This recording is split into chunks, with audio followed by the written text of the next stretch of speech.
Thank you, Dr. BSJ. Suns fan here with Cinderin. We have quite the matchup here.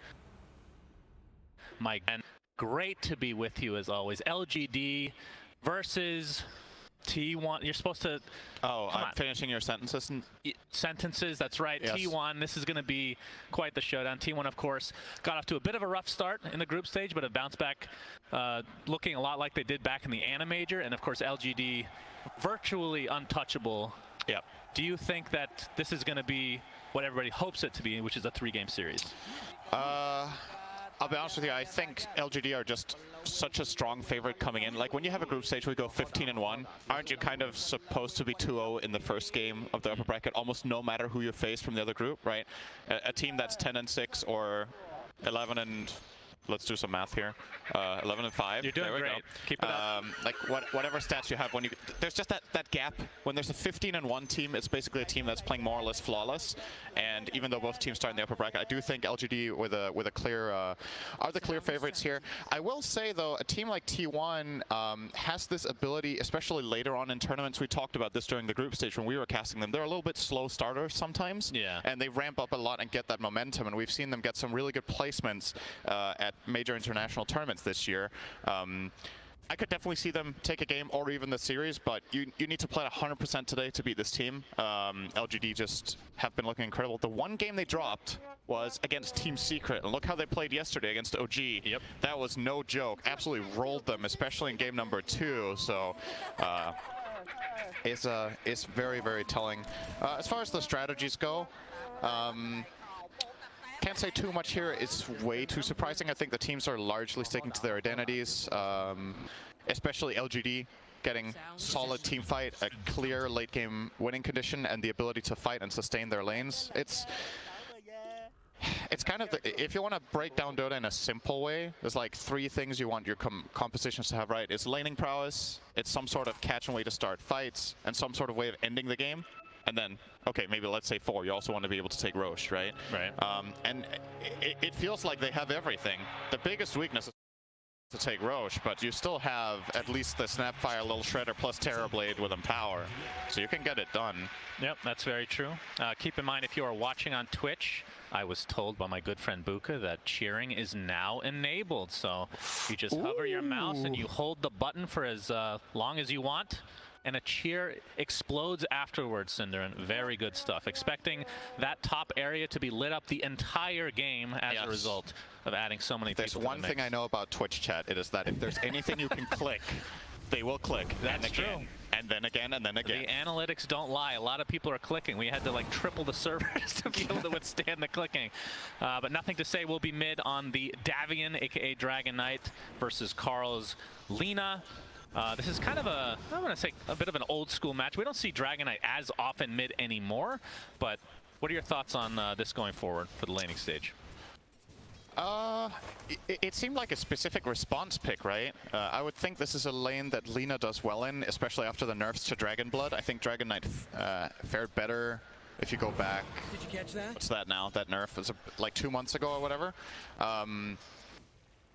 But specifically because LGD picked it into the Lina like this, I would imagine they do feel like this is one of the better matchups. Obviously, Lina kind of doesn't lose to anyone mid. Yeah. So it's about, okay, what hero can we get that fits our game plan that also doesn't suffer too hard?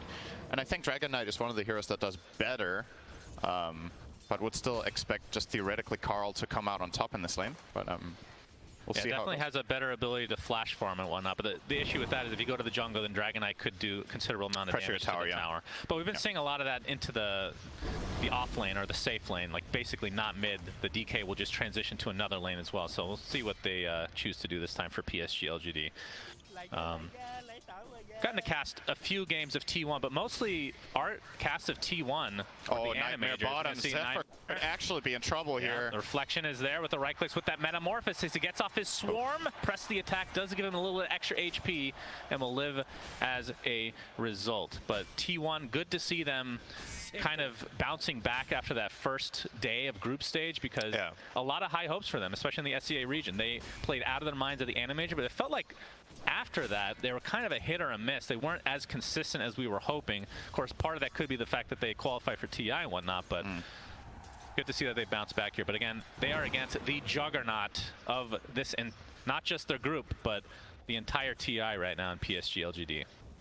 Yeah. I'm trying to think back the last couple of years of TI where it has felt like there's been that clear of a favorite after the groups. I'm not sure if that was the case. LGD was 1 year, but they didn't win. Yeah. They got third place, I believe. We're going to see a skewer here from Faith Beyond. Whitemon in quite a bit of trouble. I think he's resigned to his own death here, but XinQ might get right-clicked down by 23 Savage as well. Looks like it'll end up being likely a trade of sorts as Faith Beyond just needs a couple more right-clicks with that shockwave. So 1 for 1, but first blood is the way of T1. Yeah. Goes to the Crystal Maiden. He's going to grab the boots and maybe a little bit extra regen here, heading back into lane to help out 23 Savage. So yeah, a nice little head start for them up in the top lane. I think overall still though, Magnus is thriving. This is a very good lane matchup for Magnus. At least in the beginning, Magnus just has overwhelming damage. Even when Morph is pretty far into the agility, he just hits so hard with the Quelling Blade plus Empower bonus. Oh, they might kill Savage here almost. XinQ, quite low, but they're going to turn this around on a XinQ. Waveform, couple more right clicks. Down he goes again. Uncharacteristic. I could see what he was going for there. Thought he had the burst, but then the punish is just so easy for T1 there. That's very, very good news for them in that top lane. The kill going to 23 Savage as well will almost equalize him with the Magnus now. And nothing to say in the mid lane is 20-7 in terms of CS, and the other side 17-2 for Karl. So nothing to say doing really well. I mean, I may just be wrong about the matchup. I don't know. Nothing to say is a god as well, right? I think Karl's laning on Lina in general has been really good though. So I haven't watched the lane super closely this game, but just in general across the games he has played Lina, he generally does what he's supposed to do. So perhaps LGD have found a hero here in this patch that can win against Lina. Dragon Tail. This is going to be a considerable amount of damage from Nothing to Say. There's no real rotations coming in, so I don't think a kill is able to happen as Karl. Oh, missing that LSA could have almost killed him. He needed one more hit and then Soul Ring into Breathe Fire. There is a Fairy Fire on Karl. But yeah, Nothing to Say is honestly kind of bullying the Lina. I can't believe I'm saying that. Not something you see every day.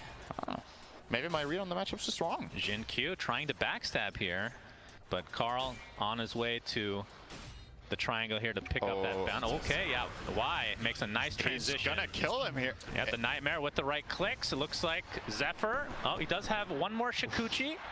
Y misclicked gonna find there. his way close to XinQ. Just does not see him thanks to the fog, so gets off the health salve, but I think Y did attack ground and hit the Weaver bug once instead of the Weaver there. Needed that one extra attack, so that failed attack will send Weaver back to base instead of the Grave. It's still good, obviously, and this mid pressure is mounting very quickly. Yeah, just the forced out just allows the Dragon form to apply all that pressure that we kind of talked about to that tower. So already at half HP, and Karl, I mean, he's losing mid, but not by an astronomical amount by any means. But the fact that it's even that point is crazy, considering it's a DK versus Lina. 10 CS behind Cookie's going to connect. Cuckoo, he's done. So PSG.LGD evens it up in terms of the kills, but you can see there's still a 1K net worth lead for them. I mean, you say you're not losing by an astronomical amount, but you're a lane dominator and you're 500 gold behind minute 6. This feels like a big loss to me. Is that astronomical though? I don't know. The universe is very big. Yes. So you're you're probably right. It's just a. I just want to mention that Twitch chat is starting to fail a bit. The top is not glowing as much as I would like. Could you please correct that? Thank you. Really appreciate that. We can see the top net worth right now is Ame on this terribly. How is this game looking for him in terms of like a theory crafting, just as a TB game overall? I would say it's pretty damn good. The one hero you picked it into that. Oh, hang on. Yep. Mid lane. Dragon form. Y in the vicinity. Swarm comes out as well, but a nice LSA. Karl has his ult, and Nothing to Say will drop as a result. And Y taking some right clicks as well, so double kill for Karl. Nice rotations from T1 overall. XinQ gonna get caught by the Frostbite. This could be a triple kill for Karl. Indeed, wow, it nice is. Move. Talk about a bounce back for T1. Really, really good rotation, bringing in both supports from two separate sides and just connecting all of the spells there, getting the vision down as well, pre-play in that mid lane. Very, very good. They bring Karl back into the game in a big way. He's actually ahead of Dragon Knight now. Can you believe it took a triple kill to get 50 net worth ahead? But not bad. At least you got there. As far as the Terrorblade goes, I think it's a very good game for TB. The primary concern you have here is probably the Morphling E-Blade, which you know, has been traditionally a counter pick actually to Terrorblade. Yeah. But they do choose to pick it into it largely because of what I think, because of what BSJ said. This is a very good Crystal Maiden. Y gets off the Nightmare. Nothing to say is in his dragon form as well. You can see Whitemon taking most of the damage here, but there's the duel. Karl doesn't have that much mana to expend, but the LSA should be enough. Is Nothing to Say takes another death in this game. Again, great rotations from T1, despite them being the ones getting initiated on. I thought they had the Dragon Tail ready on Dragonite. That's why I called the CM dead on the spot there, but it was still on cooldown from a little bit of harassment he had done earlier. Obviously, level 1 Dragon Tail, 16 seconds cooldown. And T1, they get another good move, really putting a lot of emphasis on this mid lane, and it's paying off. They're still not ahead on gold, but at the very least they're like stopping the bleeding in the lane that was suffering the most. And I think if you want to win this game, you need Lina to be strong. Because I don't think Morphling is going to cut it alone against Terrorblade when you're playing against 2 BKB piercing disables. That has got to be a concern for 23Savage. You need to play around Fiend's Grip as well as RP. You could take off one of them with press the attack theoretically. All right, don't get ahead of yourselves, cheers. It was just a little bit of a rest on the board. It's fine. It's fine. I was like, oh, what's happening top? Oh, it's Little Shredder. Good effort. That was a good effort, cheer, no doubt. We have plenty of room for those for sure. So, as you can see, Ame's still top of the net worths right now. Karl working on the Boots of Travel as 23Savage now in the jungle. Whitemon, Nightmare. Might be shown here. The Nightmare Frostbite exchange. 23Savage, double cookie. Whitemon will fall first, and 23Savage did turn into that Snapfire, but he's in a 1v3 situation. Gets skewered to the other side, still has waveform. Will be going into the cover of the arms of Karl, who gets off Laguna Blade, but no resulting kill here. Very, very big one there on Y. Not sure how many charges he had, but we need a replay in SFM of that double cookie exchange. How did one of them get stunned but not the other? I don't know.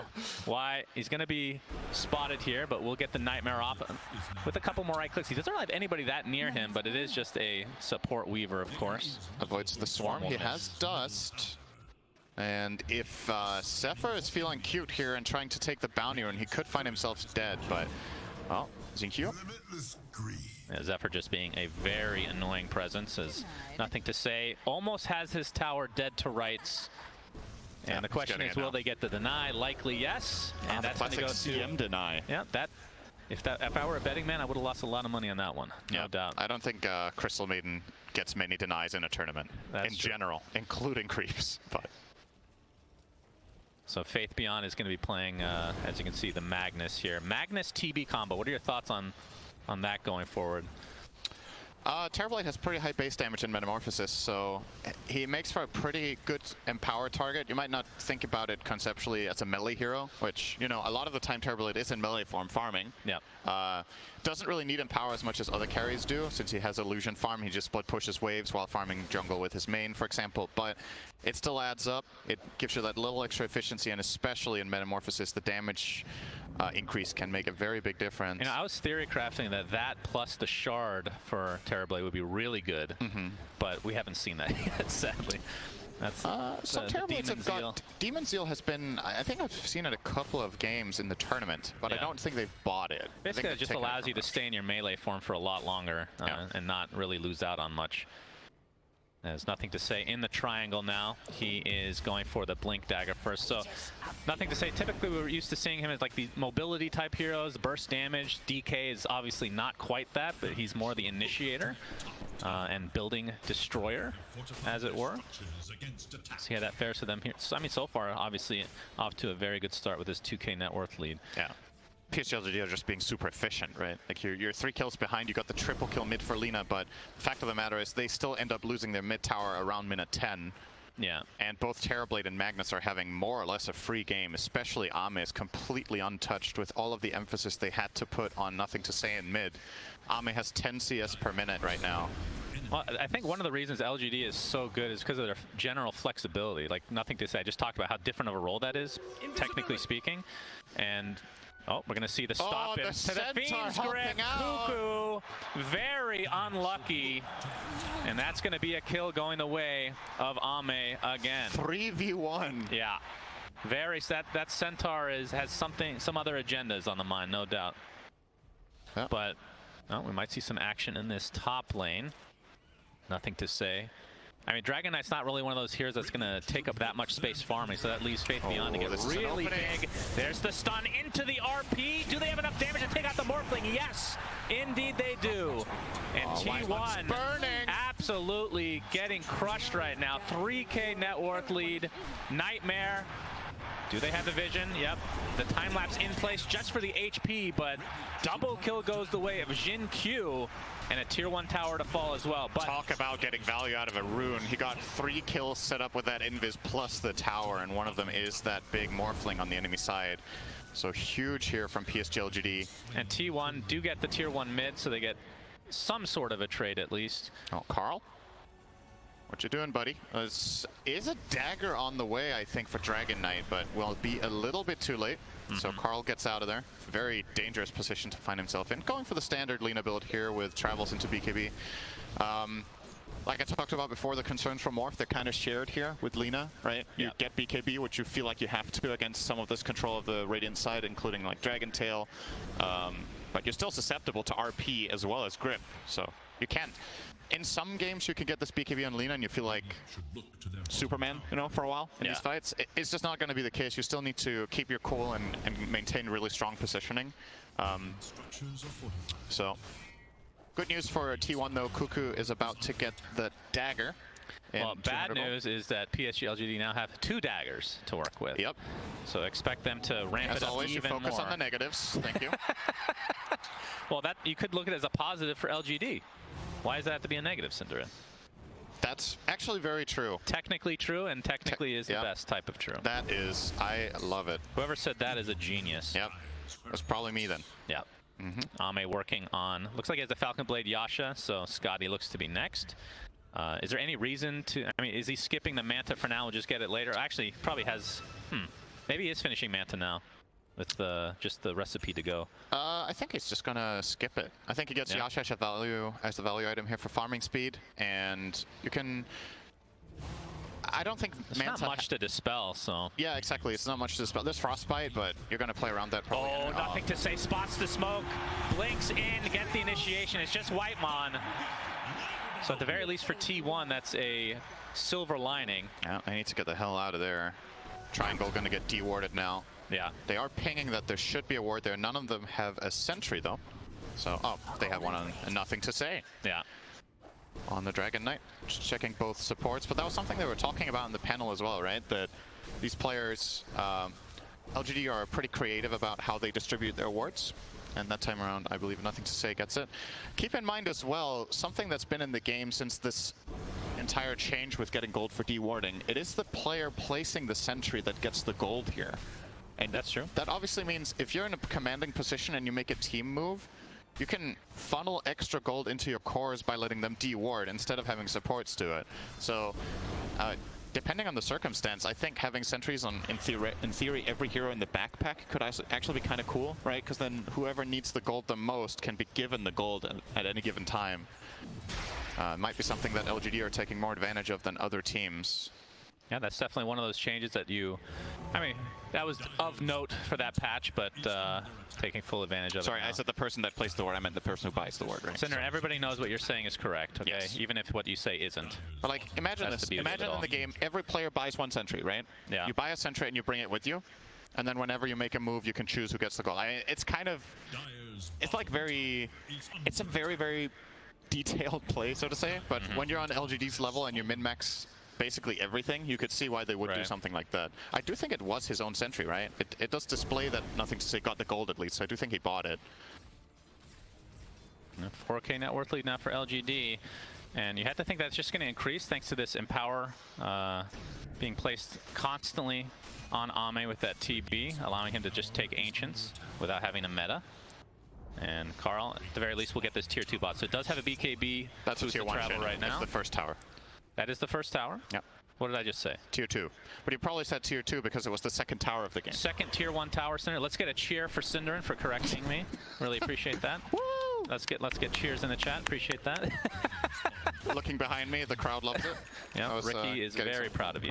Yeah. All right, Scotty online. Is this the go time? Because ever since they picked up these blink there, they haven't really done that much. They had that one smoke gank that just resulted in one CM kill. There it is. Now they have Scotty. Thank you. There's Thank the you, cheer. chat. Really Thank you. Very good. Man, that's actually a lot of fun. Not gonna lie.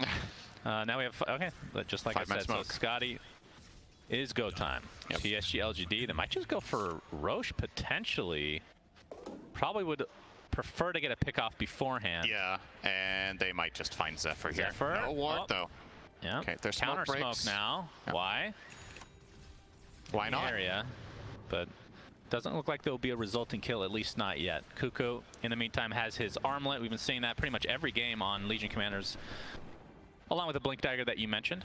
So they have some counter initiation possibility. But with the looming RP potential, that is the scariest thing for T1. For sure. I do think that was a really nice play there from Zephyr, though. He was hiding behind the tree line and had the ward in front. So as soon as that smoke breaks, he can immediately just Shikuchi away. And they have a very hard time finding the opening on him. So basically just a safe breaker there. And with superior vision right now in this area, Kuko's kind of potentially thinking about this. They will see the wall. Oh! RP was canceled at the very least, but it's going to cost Faith beyond his life. I don't know if that was just perfect timing or if that was actual reaction. Overwhelming odds comes out. Karl continuing to chase. Don't think they want to go high ground. A little bit too sketchy. Only a 25-second death timer, so not enough time to really go for Roche. But the smoke from T1 trying to wrap around. But you can see the positioning from PSG.LGD. There is the initiation. That's going to be the first duel victory for Kuku. And when it's this early in the game, it's really difficult to go get Roche because the timers are so low and they didn't really expend anything. RP's still online. Like, if he had used his RP, then maybe. Yeah. Important there for Faith Beyond to cancel it, right? It was a very quick reaction from both players, really. He blinked up and RP'd and canceled it immediately as soon as the Legion commander blinked out. Like, this is some really fast reaction. So you see the courier here finding that observer ward, so they know that's the case. Really, really close to blowing the RP there, but Kuku obviously with that ward pre-placed had his finger on the blink button and got out. And all right, only 1K lead now for PSG.LGD. That was the biggest gold swing that T1 have had go their way in the entire game. Yep, absolutely. As we're going to see YapzOr get picked off. RP. RP. Nice press. Okay.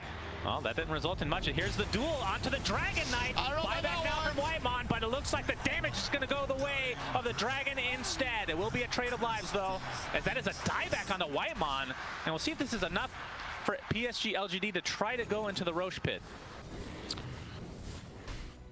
It's 2 dead. So you know when you buy back and die again, the timer gets added on top? Yeah. I wonder how many extra death seconds he got out of this, because he was alive for like a good 1 second after teleporting in. Yeah, so that was that's a long time. A net loss, trying to overtake Puppey's record of time spent dead at TI here. YapzOr. Wow. Well, his is more out of quantity than anything. Though, right? That's true. He's got a lot of ways to go. I mean, I'm sure you can compete with that despite only playing in a couple TIs, right? That's a good joke, Sunsfan Thank TV. You. Right, appreciate that, Synderen. Yep. Let's get a cheer for that joke in chat, please. Really. Karl. TP's back to base. Not sure why I mentioned that. He has the Shadow Blade. Arcane Rune is bottled, so that's kind of a big deal. But like you said, despite that fight, still only a 1K net worth lead for LGD right now. Wait, hang on. I just realized, who was it that had the most time dead? Puppey was 3rd on that thingy. On the thingy. Words fail me today. Eloquent as always. 65%. Who was first? Is this surprising to you? Shannon, tell me. Who has the most time spent dead? It was not Puppey. I don't know. Was it Coral? I don't even know what you're talking about. Puppey was 3rd. Now, this is the TI main stage, Synderen. Yeah, it was a nice graphic. For God's sake. Graphic was the word. It came to me in in a dire moment of need here. What I think about the win expectancy being 2-1? You're going to have to hold that thought. We got a duel coming in. All right. And Kuku gets some more damage. Oh. Okay, that's a random centaur from the Helm of the Dominator from Mr. Magnus. They're gonna go for this. They know there's no RP. Yeah, and it's another 10 seconds though, so it's coming in a bit close. Oh, we got the horn toss. YapzOr dead again. He's just racking up these deaths, but Kuku and company, E-Blade's not gonna be enough to take out Faith Beyond. He's gonna have RP now. Zephyr taking quite a bit of damage, but will back up to safety. And I think T1, oh, you can see the Mortimer's Kisses. This is definitely going to force them back. And the Dragon Knight initiates onto Cuckoo, has to press the attack himself. Looks like he will be able to walk away safely, though. This is looking like a potential PSG.LGD Roche. 5 seconds on Metamorphosis. And they're smoking. They have RP, and they do have a really good ward here. Oh, Karl gets Dragon Tail, but there's the press the attack save. 23 Savage able to blow up wide. Does have buyback though. There's the skewer back into the Laguna plane. They're not going to be able to get the kill, but it's going to be a trade either way. Magnus not able to get off his RP. Pretty big deal, but a big cookie from XinQ. The follow-up from NothingToSay. They will have enough damage to tear through him. 65 seconds of no Lina. That shard on Snap is so good. We already had a highlight clip earlier today, pre-match, when you saw XinQ, I believe in one of the qualifiers, hitting a nutty one of those, and that one, another high impact play, stun into stun into stun into death. Yeah. They probably had another Dragon Tail. The save is not enough though. Press the attack, usually a fail-safe. Not this time around, just too much damage to work with on LGD's side. And that should finally mean Roche is conceded. Yeah, gonna go the way of Ame here. Working his way now toward a BKB. Just wants that safety against primarily the E-Blade, you would imagine, but also against the Lina Light Strike Array. It is a real feels good item. Also helps a little bit against Crystal Maiden, who, you know, CM has this reputation of just falling off, right? I thought you were going to say dying a lot. Yeah, well, she has a lot of reputations. That's a part of it. Yeah. The thing is, over the last many years, like if you haven't watched too much Dota, Crystal Maiden has reached a point where she can actually scale pretty well and have really high impacts in the later, mid to later portions of the game, primarily because there's just more gold in the game. And Crystal Maiden benefits so much from getting items like Dagger and BKB, which sounds like a lot, but it happens more frequently than you'd think. In this game, though, Whitemon is at the bottom of the food chain. Yes. This is looking like a patch from like 2 years ago, maybe. Yeah, like he 2.5 is years ago. very, very poor, and it just means you're food. Like, he dies to literally 3 attacks from Terrorblade. If he gets caught by anything, he's just gone. So Whitemon, there's a lot of pressure on him to stay very, very far back, get in a good position, and more than likely just accepting that Freezing Field is going to be exceptionally difficult to use here. Yeah. Well, you do have press the attack shard, Cinderin. That's true. To give you a brief moment of magic immunity. 1.75 seconds of ulti there. Very good. He could actually still like just die to terribly. Either way, they have 2 BKB piercing stuns. Yeah. If you get one of those on the Maiden, you're probably happy, though. Yeah, that's a good point. Oh, we have initiation from NothingToSay. Dragon Tail, Faith Beyond, skewers back into the fray. An easy pickoff for LGD again. Still holding that Aegis for another 3 minutes. We'll see what they can do with this Dragon form. We'll likely go for the tier 2 top. Yeah. Queuing up his own BKB as well. Seems like LGD are trying to hit a timing here with double BKB on Terrorblade as well as the Dragon Knight. Obviously, Terrorblade gets it a little bit earlier. Yep. But that is going to be a really big problem from T1. From a damage perspective, if your Lina is pressured in the fight so she has to run away, I don't think you can kill anyone in BKB. This Morphling build is not good against BKB. You have Lincolns as well as E-Blade. There's none of that like strong right click, such as like a Butterfly or a Daedalus. Nothing of that kind. LGD are just going to go for it. Go high ground. 25 minutes, you have Aegis, you have all your cooldowns. Yeah, why not? Dragon form is running out, online. There's the Metamorphosis, and the tower is going to fall very, very quickly. T1, your base is burning. Hello. Yeah. Hello. No fortification available either. They're actually just giving this lane up because Cuckoo's dead. They can't defend. Yeah. Can't blame them. Still 2 minutes on that Aegis. So like you said, it will be a completely free set of racks for LGD, who now sport an 8K net worth lead. Karl. Just so clean, right? They see that they have enough time for this. They grab exactly what they can, get out, and lose nothing. Yeah. That was even with Dragon Form expiring about 2 seconds into the push, but they're just so confident. Oh, he gets the Nightmare off. That's the Aether Lens. Look at that ridiculous range. Of course, has Fiend's Grip if they really need it, but it doesn't look like it'll come to be. Oh, press the attack. They're actually going to expend RP. This is a really important kill. Oh, they also grip. Finally taken out. Does take quite a bit, but nice catch there by Y. Yeah, that was a little bit of miscommunication on LGD's part. They end up using both RP as well as grip through that skewer. But I don't know if T1 realized, so perhaps they're still going to be scared of the grip. I think Y canceled it very, very quickly. Yeah, that's a big pick on Karl and LGD, just straight down mid. Yep, still a minute to burn. They want to force the buyback, I think. Yeah, absolutely. Can't blame them. The All right, they get it. Yeah, DK looks fine for now, but there's the duel. Can they save him? Karl pops the BKB, trying to create as much space on the sideline as possible. Laguna Blade blows up the Bane in the meantime. Eventually, Cuckoo does fall. It's a 2-for-2 with the buyback now onto Karl. And with that, PSG.LGD will back away. Oh, they find the horn toss onto Zephyr and gets the time lapse off up to full HP again. Still working on an Aghanim Scepter for himself, which is another turning point potential for T1. Very, very close so to T1 gets something. Yeah, yep, they do. It's expensive to buy back your Lina, though. And just as expensive, you saw in that exact situation, if Bane had Fiend's Grip there, I think they win the game, almost. Like, they would have just gripped the Lina. But Karl could go there straight in, kill off Y, and at least build up a little bit of momentum in the fight for them. It's still not looking great for T1, but you can be a little bit hopeful if they are the ones to get the initiate, or when, like you said, the Weaver Axe is a big item in this game against both RP as well as the Fiend's Grip, trying to keep heroes alive. I believe the Fiend's Grip should still be channeling. If you do get time lapse, it sticks on you, basically, but the repositioning can be easily enough to save you, especially against Terrorblade. Oh, Zephyr, yeah. Hello. Showing here, the shard into the cookie, goodbye.